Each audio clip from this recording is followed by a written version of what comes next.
برائے خوشنودی خاتون جنت بآواز بلند صلوات۔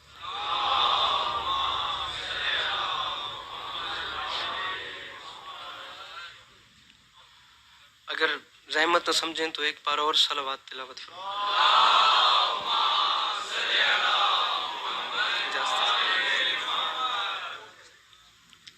میرے مولا آپ کو سلامت رکھیں۔ اس میں تکلیف والی بات کوئی نہیں، عبادت ہے، محسوس نہ کیجیے گا۔ ایک بار کھلے دل سے بلند آواز سے صلوات تلاوت فرمائیں۔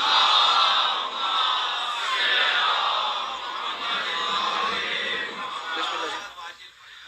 اچھا جی، بات یاد ہے آپ کو کیا ہو رہی تھی؟ زمین والوں کے ٹکڑوں پلے ہیں۔ مجھے دیکھیے گا پلیز پلیز، جہاں جہاں بھی میری آواز جا رہی ہے۔ میرے مالک تو نے پہلے دن فرشتہ علی کے در پہ بھیجا۔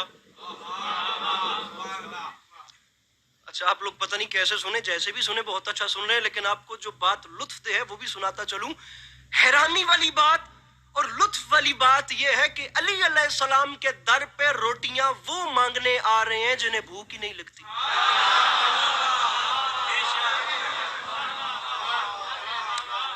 سرکار دو چیزیں خدا کی ذات نے خلق کی، ایک عقل، ایک نفس پرستی۔ فرشتوں میں نفس پرستی نہیں ہے، ان میں فقط عقل ہے، اور جانوروں میں عقل نہیں ہے، صرف نفس پرستی ہے۔ جانوروں میں ڈیمانڈ ہی ڈیمانڈ ہے۔ جب اس نے اپنے نفس کی سننی ہے تو اس نے نہیں دیکھنا کہ میں کس کے کھیت میں گزروں۔ یہ جانور کی نشان ہوتی ہے، آپ کو بتاتا چلوں گا۔ اور فرشتوں میں فقط عقل ہے، ان میں ڈیمانڈ نہیں ہے۔ انسان میں اس نے عقل بھی رکھی ہے، اس نے نفس پرستی بھی رکھی۔ انسان عقل پہ چلے تو فرشتہ بنتا ہے، نفس پرستی پہ چلے تو جانور بنتا ہے۔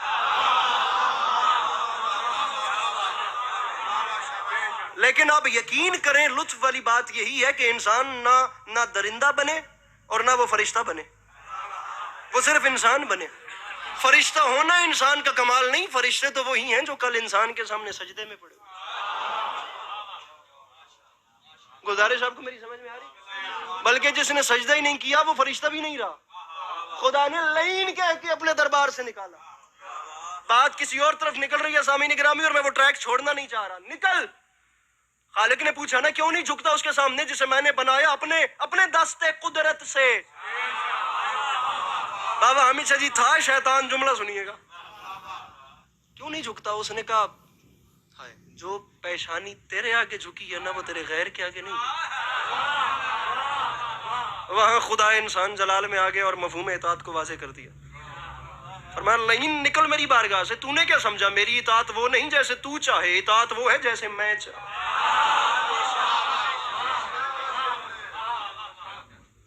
گزارش میری سمجھ میں آ رہی ہے کہ نہیں آ رہی؟ یہ مضمون اور ہے، انشاءاللہ کبھی زندگی رہی تو اس پہ بھی سفر کریں گے، لیکن ادھر آئیے گا۔ ابھی میں آپ کو سنانا چاہ رہا ہوں کہ جنت کے فرشتے مولا علی کے در پہ آتے تھے، اور یہ بات میں آپ کو صرف شیعہ فیملی کی طرف سے نہیں کر رہا۔ مجھے دیکھیے گا سر، میں آپ سے بات کر رہا ہوں، اچھی میں آپ سے مخاطب ہوں، آپ مجھے دیکھ ہی نہیں رہے سرکار۔ دیکھو آداب محفل تھوڑی، مولا کا واسطہ مجھے دیکھیے، میں آپ لوگوں سے مخاطب ہوں سرکار۔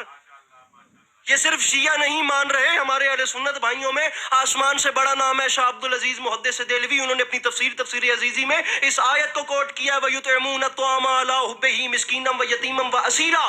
اہل سنت بھائیوں میں آسمان سے بڑا عالم کہہ رہا ہے، یاد رکھے زمانہ پوری 3 شاموں تک رسول اکرم کی بیٹی کی چوکھٹ پہ روٹیاں مانگنے والے مدینے کے بھکاری نہیں بلکہ جنت کے فرشتے تھے جو دنیا کو بتاتے تھے زہرا سے مانگنا بدعت نہیں ہوتی۔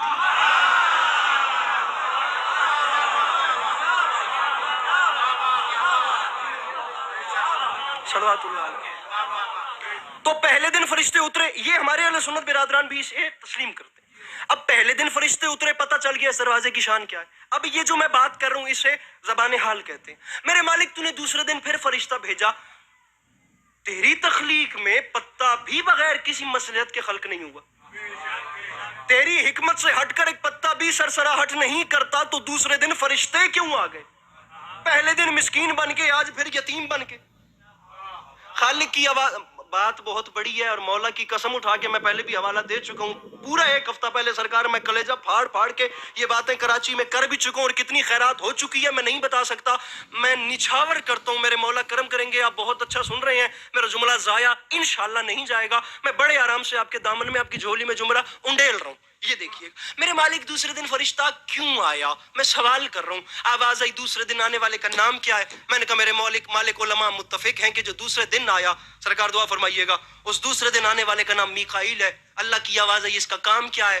میرے بھائی کیمرہ مین, ایک بار کیمرہ پھیر کے بندہ بتانا جس جملے پہ پریشان رہ گیا, وہ جو ان سے مانگ کے کھاتا ہے. جو مانگ کے نہیں کھاتا اس سے بات بھی نہیں کر رہا. خالق کی آواز ہے, اس فرشتے کا کام کیا ہے؟ میں نے کہا میرے مالک اس کے ہاتھ میں رزق کا پیمانہ ہے, یہ تیرے 18,000 عالمین میں رزق تقسیم کرتا ہے, یہ یہاں کیا کر رہا ہے؟ خالق کی آواز آئی, میں بھی اپنی کبریائی کی تنہائی سے یہی تو سمجھا رہا ہوں. جو کہتے ہیں علی سے نہ مانگو, انہیں کہتے ہیں مدینے میں جا کے منظر تو دیکھ, جو زمانے کو بانٹتا ہے وہ پہلے علی سے مانگتا ہے.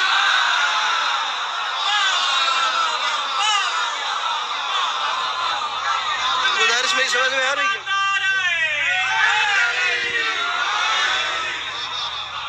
جو زمانے کو بانٹتا ہے راج صاحب, آپ کو تو بولنا چاہیے تھا. جو زمانے کو بانٹتا ہے وہ پہلے علی سے مانگتا ہے. بابا حامد شاہ جی کے بیٹھے ہوئے پڑھنا بڑا مشکل ہے, یقین جانیے. ایسا جملہ دیتے ہیں کہ پڑھنے والا پریشان ہو جاتا ہے. بسم اللہ جی, بسم اللہ. جناب میں تھوڑے آن تو پہلے گل کر بیٹھا, تسی لیٹ آئے ہو, لیکن بہت اچھی گل ہے. یہ تخلیقی ذہن کی نشانیاں ہوتی ہیں. میرے مولا ایسے ہی برقرار رکھیں یہ توانائی ذہن کی. جو زمانے کو بانٹتا ہے وہ پہلے علی سے, دوسرے دن پھر فرشتہ, پھر تیسرے دن پھر فرشتہ. با خدا یہ کوئی چھوٹی بات نہیں ہے. منت مانی تھی نا میری مخدومہ نے, مسئلہ ہے نا. اب وہ منت پوری ہوئی تو اس کے 3 روزے رکھنے تھے. پہلے دن دروازے پہ وقت افطار دسترخوان سجا بیٹھا ہے. آپ لوگ بھی ماشاءاللہ فیملیز والے لوگ ہیں. اب تو خیر وہ ٹائم گزر گیا جب دن میں کم از کم ابھی بھی کوشش کیجئے کہ فیملی کے ساتھ 20-25 منٹ سب بیٹھ کے کوئی محبتیں بانٹ لیا کریں, ورنہ اب زمانے ہی گزر گئے. گھر والے اکٹھا بیٹھیں یا کوئی آپس میں محبتیں بانٹیں, یا کسی کا کوئی دکھ درد سننے والا بندہ ہی نہیں رہا. میرے مولا علی علیہ السلام کی فیملی دسترخوان پہ بیٹھی ہے اور بالکل وقت افطار ہے. دروازے پہ دق الباب ہوئی. بہن فضا پتہ کیجئے باہر کون آیا. جناب فضا صلوات اللہ علیہ گئیں, واپس آ کے فرماتی ہیں یا علی بادشاہ باہر سے آواز آ رہی ہے وَيُطْعِمُونَ الطَّعَامَ عَلَىٰ حُبِّهِ مِسْكِينًا وَيَتِيمًا وَأَسِيرًا. افطار سے پہلے دسترخوان سجا ہوا ہے اور سرکار باہر مسکین آیا ہے, اس کے پاس کھانے کو کچھ نہیں, کہہ رہا ہے مجھے بھوک لگی ہے. یہ ہے سیرت امیر المومنین. میرے امام نے اطمینان سے فرمایا بہن فضا ہم پھر کبھی کھا لیں گے.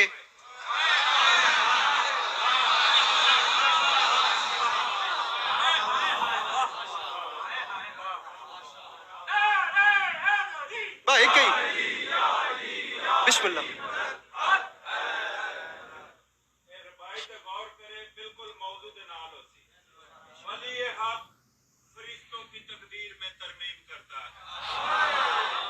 سبحان اللہ, ترمیم کرتا ہے. میرے مولا علی کو ہر ولی ہر نبی تسلیم کرتا ہے. خالق کے کل نے وجہ اللہ یدہ اللہ کہہ دیا اس لیے, اور رزق اللہ کا اور علی تقسیم کرتا ہے. پوری طاقت سے کل ایمان نعرہ.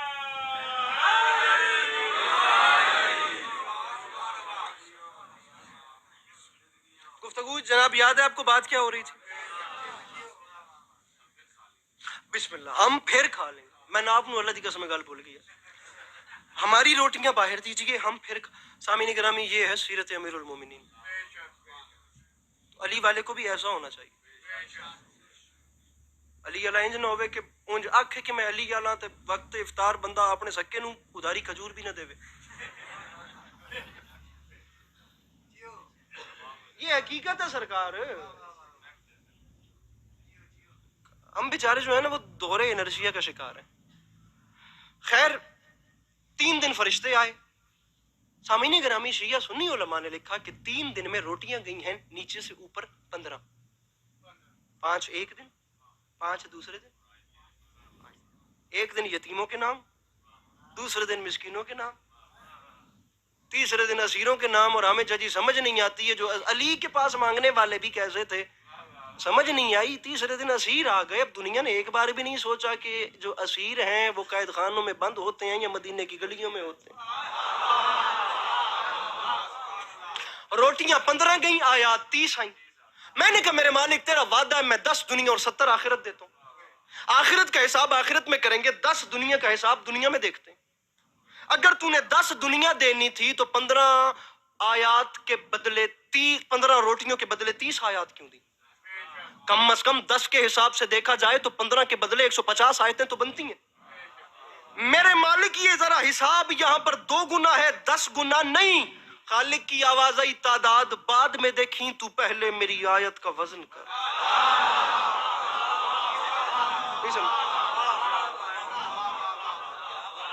اسے تول، یہ میرا کلام ہے. میں نے تو بات ہی وہاں سے شروع کی تھی نا. قرآن خدا کا وہ کلام ہے جو کلاموں کا بھی خدا ہے.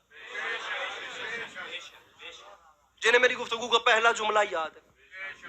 میں نے کہا میرے مالک اب میں حقیر کہاں سے وہ ترازو لاؤں جس میں تیرا کلام تولوں. سادات عظام بابا جی سرکار میں آپ تمام سادات عظام سے دعاؤں کا طلبگار ہوں. میرے لیے دعا فرمائیے میں یہ جملہ بہتر یا احسن طریقے سے ڈیلیور کر سکوں. لطف اس میں بہت زیادہ ہے. میرے مالک میں کیسے تیرا کلام تولوں؟ خالق کی آواز آئی مجھے پتا ہے میری آیت کا وزن تجھ سے نہیں ہونا. ایک چھوٹا سا کام کر، ڈھوک رتہ میں بیٹھے ہوئے تمام شیعہ سنی بھائیوں کو ساتھ لے. اگر وزن کرنا ہے تو دوڑا دوڑا مصر کے بازار میں جا، وہاں حسن بک رہا ہے.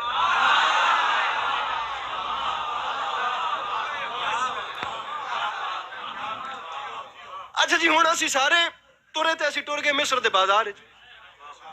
اب یہاں پہ ایک ٹرننگ پوائنٹ ہے، اسے ذرا میرے ساتھ مڑیے گا. جو رہ گیا پھر محسوس نہ کیجیے گا وہ رہ گیا. اب ہم سب نے چل کے ایک عجیب منظر دیکھا. مصر کا بازار، خریدنے والے مصر کے تمام رئیس، ڈھیر سارے خزانے، اور ایک جانب حسن کا بے تاج بادشاہ جسے چاند سورج ستارے سجدہ کرتے ہیں وہ. دارین صاحب وزن ہو رہا ہے میرے بھائی. ہم نے دیکھنا ہے خدا کی آیت کا وزن، پھر دیکھنا ہے کہ علی کے دروازے کی شان کیا ہے. اب ہم نے ایک عجیب منظر دیکھا. تمام رئیس پیچھے ہٹے اور عزیز مصر آگے بڑھا. تاریخ کہتی ہے اتنا گھمنڈ تھا اس شخص کو اپنی دولت پہ، یہ تول کے خریدنا چاہتا تھا اللہ کی حجت کو.